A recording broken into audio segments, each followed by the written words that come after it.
তাহলে এবার আমরা আসছি সলিড হেমিস্ফিয়ারে। ঠিক আছে, সলিড হেমিস্ফিয়ার মানে জিওমেট্রিটা তো ওরকমই দেখতে লাগবে, যেমনটা আমরা হলো হেমিস্ফিয়ার ড্র করেছিলাম সেই রকমই দেখতে লাগবে, বাট গল্পটা হচ্ছে সলিড হেমিস্ফিয়ারের। ঠিক আছে, ড্রয়িংটা দেখা যাচ্ছে তো? হ্যাঁ, সলিড হেমিস্ফিয়ার, এই হয়ে গেল আমার solid hemisphere.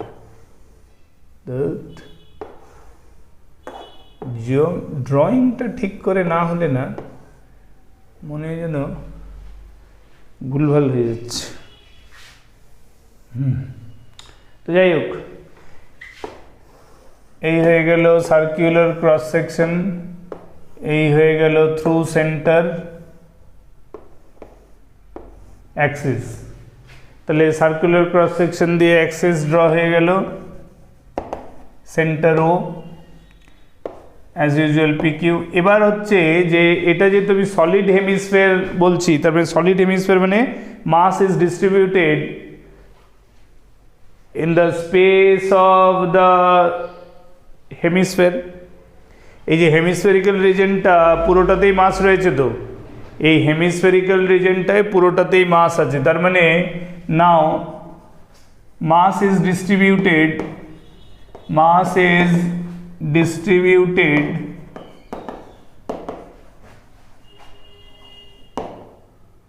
uniformly in its volume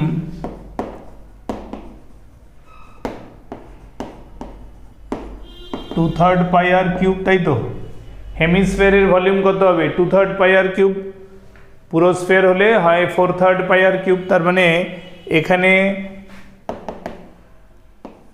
mass per unit volume, তো মানে rho, that is mass per unit volume is constant, mass per unit volume is constant. তাহলে সেই মাস পার ইউনিট ভলিউমটাকে লেখা যেতে পারে m divided by 2/3 pi R cube. তার মানে this is equal to 3m by 2 pi R cube, 3m by 2 pi R cube. ঠিক তো? এটা হয়ে গেল আমার কি mass per unit volume value. এবার যখন আমরা একটা সলিড হেমিস্ফিয়ারের কথা ভাবছি, তখন what can be the element body. আমি বলেছিলাম যে বডিটা যা ডাইমেনশন হবে, যাতে মাস যে অর্ডারে ডিস্ট্রিবিউটেড থাকবে, এলিমেন্ট বডির সিলেকশনটা সেই ডাইমেনশন ওয়াইজই করতে হবে। মাস এখানে যেহেতু ভলিউম ওয়াইজ, তাহলে এলিমেন্ট বডিটারও জিওমেট্রি এমন হতে হবে যার একটা স্মল ভলিউম হবে, but it should be defined.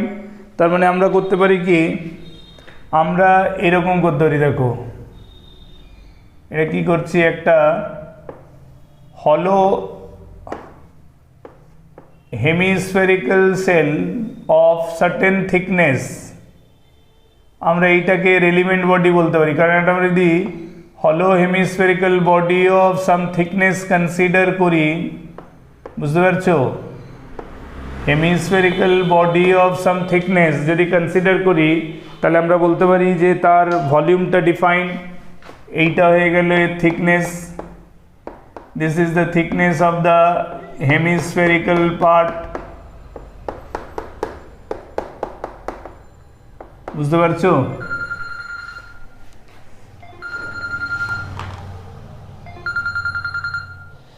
তাহলে যখন আমি লিখছি যে a hollow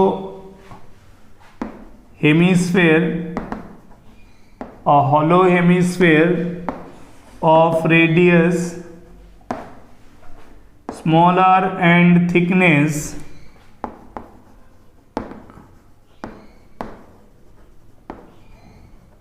a hollow hemisphere of radius smaller and thickness dr can be assumed to be the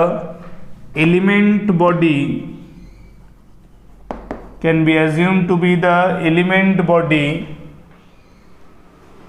of solid hemisphere. Got my point? A hollow hemisphere, আমি solid হেমিস্ফিয়ারের মধ্যে একটা হলো হেমিস্ফিয়ার নিলাম যার radius R and thickness d r, সেটাকে আমি একটা element body of solid hemisphere হিসেবে কনসিডার করছি। বুঝতে পারছো?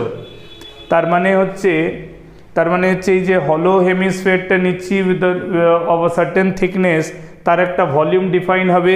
So therefore d m mass of this elementary, এই যে এটার মাস ডিএম নিয়েছি, তাহলে সেটা কত হচ্ছে? সেটা হচ্ছে দেখো মাস পার ইউনিট ভলিউম যেটা ছিল 3m/2πr³ that into volume of this material, হলো হেমিস্ফিয়ারের যে মেটেরিয়ালটা সেটা কত হচ্ছে, তার surface area into thickness, surface area কত 2πr² ইন্টু থিকনেস। বুঝতে পেরেছো? Surface area into thickness will be the material part of it, তার মানে ভলিউম অফ দ্য হলো হেমিস্ফিয়ার। হলো হেমিস্ফিয়ারের যে ভলিউমেট্রিক পার্টটা সেটা কত আসবে, তার নিজের সারফেস এরিয়া ইন্টু থিকনেস, তাই লিখেছি সারফেস এরিয়া ইন্টু থিকনেস, কারণ এলিমেন্ট বডিটা একটা হলো হেমিস্ফিয়ার। তাহলে এটা করলে আমি 2π ক্যান্সেল করতে পারি, তাহলে ডিএমটা আসছে আমার 3m/R³ ইন্টু r² dr, এইটা হয়ে গেল ডিএম ভ্যালু, মানে একটা হেমিস্ফেরিক্যাল হলো হেমিস্ফিয়ারের মাস। ঠিক আছে, এবার হচ্ছে দেয়ারফর DI/PQ, তার মানে যখন PQ অ্যাক্সিসের অ্যাবাউটে পুরো জিওমেট্রিটা রোটেট করবে, মানে ঘুরবে, তখন এলিমেন্ট বডিটাও ঘুরছে, তাহলে এলিমেন্ট বডিটা রোটেশ এমআইটা প্রথমে বার করব, কারণ পুরো সলিড হেমিস্ফিয়ারটা অনেকগুলো হলো হেমিস্ফিয়ারের কম্বিনেশন, তাই তো? পুরো সলিড হেমিস্ফিয়ারটা অনেকগুলো হলো হেমিস্ফিয়ারের কম্বিনেশন, তাহলে একটা হলো হেমিস্ফিয়ার তার অ্যাক্সিসের অ্যাবাউটে যখন ঘোরে তখন তার এমআই কত হয়? এর আগের রেজাল্টে আমরা দেখেছি কত হয়, 2/3 mr²। তাহলে এই এলিমেন্ট বডিটা বিং হলো হেমিস্ফিয়ার, এটা ঘুরবে ওই ফরম্যাটে 2/3 তার মাস ডিএম ইন্টু এর নিজের রেডিয়াস কত স্মলার, তাহলে 2/3 mr²। বুঝতে পারছো? এর আগের রেজাল্ট এটাই বেরোলো না? বুঝতে পেরেছো কিনা আমি কি বলছি? এর আগের রেজাল্টটা বেরিয়েছিল, হ্যাঁ, সার্কুলার প্লেট নিয়েও করতে পারো, সার্কুলার প্লেট নিয়ে আবার ইন্টিগ্রেশনটা আগের মতো একটু কমপ্লেক্স হয়ে যাবে। আর আমি যদি হলো হেমিস্ফিয়ারটাকে এলিমেন্ট বডি ধরি, তাহলে আমার ইন্টিগ্রেশন রেজাল্টটা এক্ষেত্রে ইজি হবে।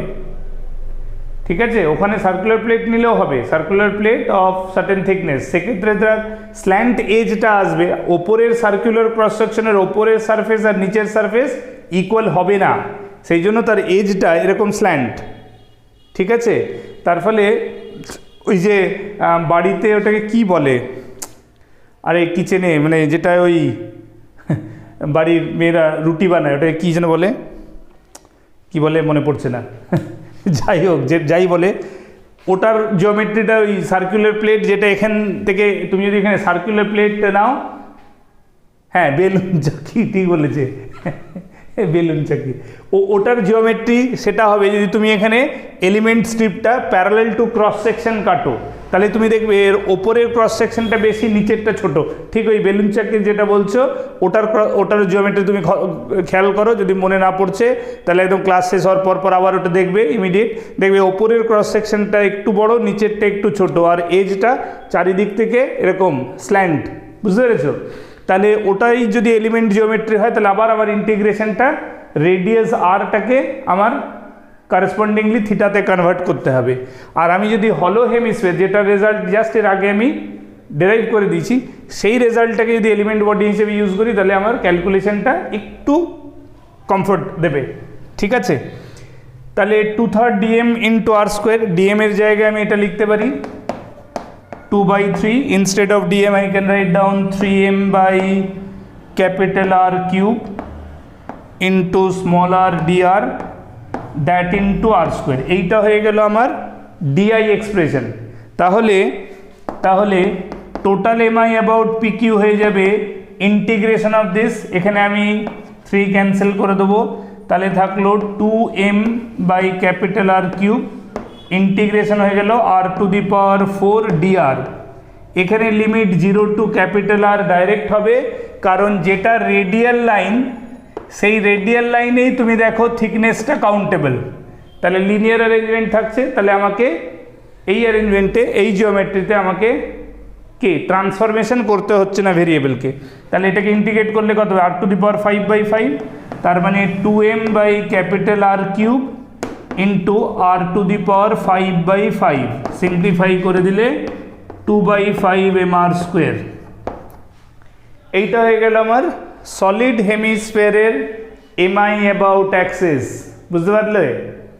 তো সলিড হেমিস্ফিয়ারের যা হবে আবার ওই একই কথা, পুরো সলিড স্ফিয়ার যদি নিয়ে নিই, সলিড স্ফিয়ার যদি নিয়ে নিই তাহলে অ্যাবাউট অ্যাক্সিস এটাও তাই হবে, এটাও হয়ে যাবে আই অ্যাক্সিস 2/5 mr স্কোয়ার। তার মানে হাফ স্ফিয়ারে যা হবে কমপ্লিট স্ফিয়ারেও তাই হবে, ঠিক আছে? এখানে আবার তুমি এখানে যদি এইটাতে আবার এই যে যেটা এর আগেরটাই করেছিলাম এবি লাইন যদি নাও অ্যাজ আ ডায়ামিটার, তাহলে সেটা আবার হাফ অফ দ্য অ্যাক্সিস হয়ে যাবে, কারণ ওই যে যেমন দেখালাম যে there can be two such A B lines can be taken on the circular cross section of the solid hemisphere those who are appearing perpendicular to each other. তাহলে perpendicular Axis theorem ওখানে লাগাতে পারি। তাহলে আমরা লিখতে পারি IAB will be half of I axis, I axis এর যা রেজাল্ট তার হাফ আমরা IAB হিসেবে দেখাতে পারি। তাহলে I axis যদি 2/5 mr স্কোয়ার হয় তাহলে IAB হবে 1/5 of mr স্কোয়ার, বুঝতে পেরেছো? That can be about a line as a diameter on the circular cross section.